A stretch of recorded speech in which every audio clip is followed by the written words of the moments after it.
Welcome to Audiobook DJ. Books are music to our ears, and today we'll be playing some selections from Fahrenheit 451.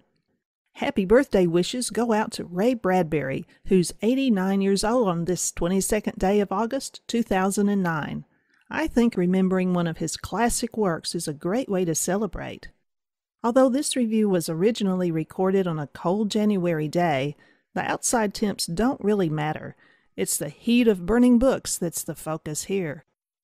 Let's start off the new year with an old classic, Fahrenheit 451 by Ray Bradbury. First published in 1953, this is a story that, once you hear it, you simply can't forget it. For most of us, the weather is a little on the chilly side this time of year, so why don't we just grab an armload of books and start a nice warm fire? This would seem like a perfectly fine idea to Fireman Guy Montag. It was a pleasure to burn. It was a special pleasure to see things eaten, to see things blackened and changed.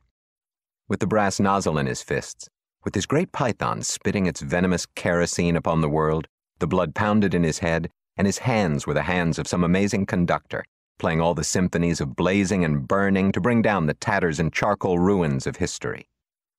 With his symbolic helmet numbered 451 on his stolid head, and his eyes all orange flame with the thought of what came next, he flicked the igniter, and the house jumped up in a gorging fire that burned the evening sky red and yellow and black.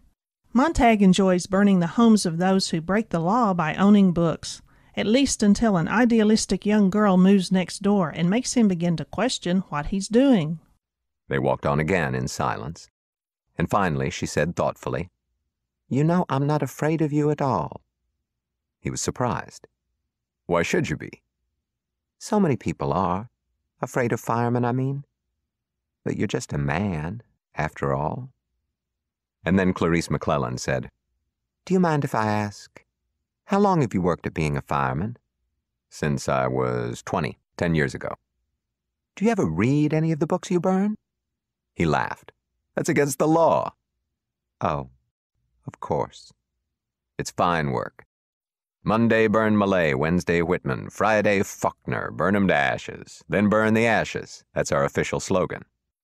As Montag's confusion grows, he wants to talk with his wife about his dilemma, but his wife's dependence on the media for fulfillment leaves them both totally isolated. Without turning on the light, he imagined how this room would look. His wife, stretched out on the bed, uncovered and cold, like a body displayed on the lid of a tomb, her eyes fixed to the ceiling by invisible threads of steel, immovable, and in her ears, the little seashells, the thimble radios tamped tight, and an electronic ocean of sound, of music and talk and music and talk coming in on the shore of her unsleeping mind. The room was indeed empty. Every night the waves came in and bore her off on their great tides of sound, floating her wide-eyed toward morning. There had been no night in the last 2 years that Mildred had not swum that sea, had not gladly gone down in it for the third time. Montag also senses growing isolation from his fellow firemen. His questions at work motivate coworkers to read from the official fireman's manual to refresh his memory. Established, 1790, to burn English-influenced books in the colonies. First fireman, Benjamin Franklin. Rule 1. Answer the alarm swiftly. 2. Start the fire swiftly. 3. Burn everything. 4. Report back to firehouse immediately. 5. Stand alert for other alarms. Everyone watched Montag. He did not move. The alarm sounded. The bell in the ceiling kicked itself 200 times. Suddenly there were 4 empty chairs. The cards fell in a flurry of snow. The brass poles shivered. The men were gone. The call takes the firemen to an elderly woman's house whose attic is filled with books. After dumping all her treasures on the living room floor, Montag is distracted and unable to believe the woman's reaction to the destruction of her books.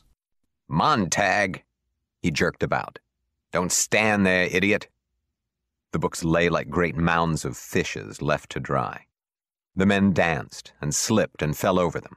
Titles glittered their golden eyes, falling. Gone. "Kerosene!"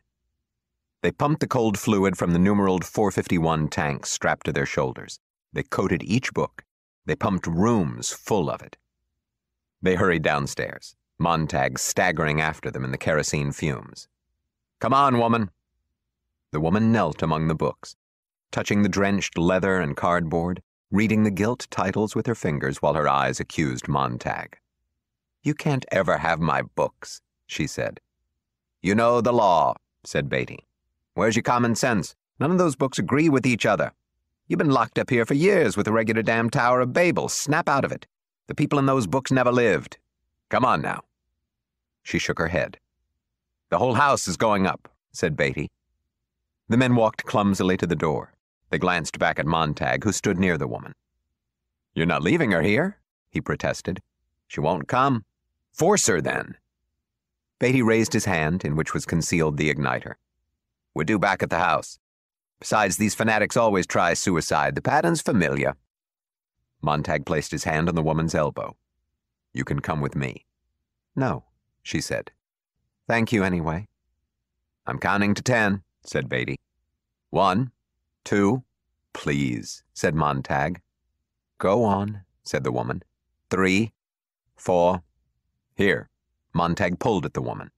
The woman replied quietly, "I want to stay here."